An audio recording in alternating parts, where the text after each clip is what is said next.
Welcome to the Right Idea Workshop, episode something. We're talking about comic books today, specifically comic books that I read recently, and what I want to talk about today is the most recent issues, and I haven't picked up anything this week, so the most three recent issues of Superior Spider-Man.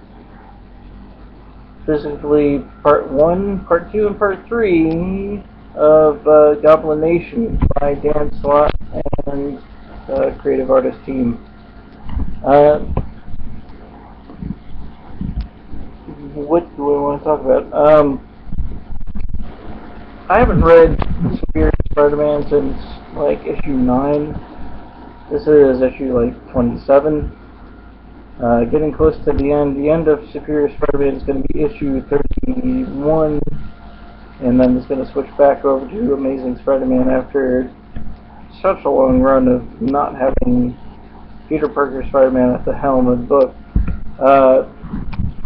In these three issues that I read, it illustrates pretty perfectly how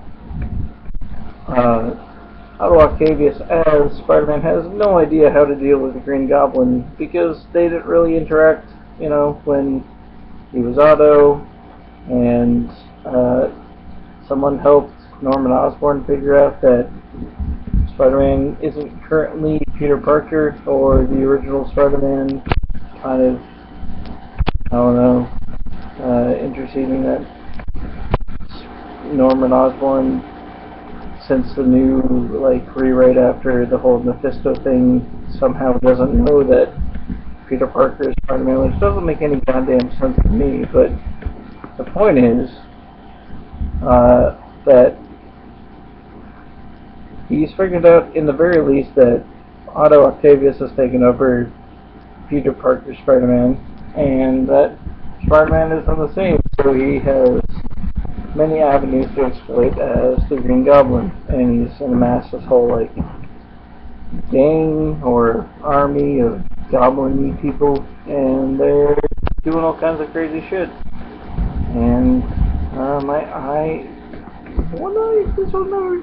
this one over here seems to be a little slinky than the other one. That seems weird. Anywho, I don't know, I just want to take the opportunity to comment that parts 1 through 3 of the Goblin Nation story arc in Superior Spider-Man are freaking great. Some of the best writing I've seen from Dan Slott since Brand New Day, and honestly I wasn't a huge fan of Brand New Day because I like Peter how he was before. I like J. Michael Straczynski's JMS. I liked his take on the whole Spider-Man mythos and the whole other arc. I really like that. I like people evolving and, like, doing all kinds of changes to Spider-Man as a character. But they don't do that very much, and they want to keep it to a certain level of mainstream so people can jump onto it whenever. Wham! But I like what Dan Slott's been doing. I like pretty much everything he's been doing. You know, I didn't like the whole breakup of the Peter Parker Mary Jane relationship, but honestly it couldn't go on if Otto is going to be Peter. There's no way that would really work out. So, yeah. Anywho, it's a great book. Very, very funny and very entertaining read, and also it doesn't ignore the history that a lot of books try to write over. Cough, cough, DC, cough, cough.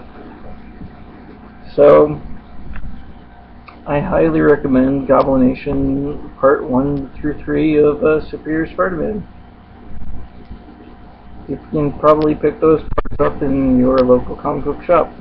Go check it out and comment back to us on the Red Idea Workshop, or send us an email at theredideaworkshop@gmail.com, and we'd be more than happy to get back to you about, you know, our differing opinions. Yippee! That's a fan behind us. Yep. Alright.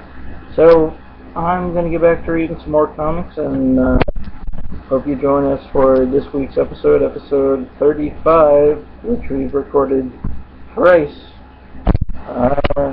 Yeah. Hear you later on the Red Idea Workshop. Peace.